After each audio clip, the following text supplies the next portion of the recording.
Assalomu alaykum bolajonlar. Sizlar bilan yana qiziqarli musobaqalar o'ynashni boshlaymiz. Demak, bolajonlar sizlarga muammoli savol.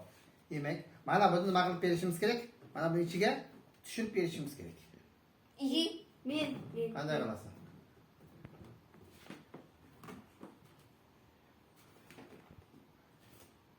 Demak, biz buning uchun fizika qonunlaridan foydalanamiz. Mana bu har bolajonlar uyda juda ehtiyotkor bo'lamiz. Ota-onamizning kanalligida, hamrohligida oldida birgalikda qilishimiz kerak. Yana uy-uyga o't qo'yib yuborishimiz mumkin. Narsalarimizga shikast yetkazishimiz mumkin. Shuning uchun nima qilamiz? Demak, mana buni olamizdan olov yoqamiz. Ketdim men. Ketmay hech narsa bo'lmaydi. Mana yondiramiz. Yonib bo'lgandan keyin ichiga solamizdan mana buni yoqamiz. Yorilmaydi.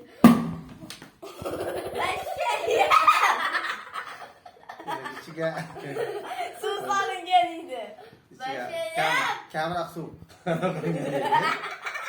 Suv sachradimi? Yo'q, juda ehtiyot bo'lamiz.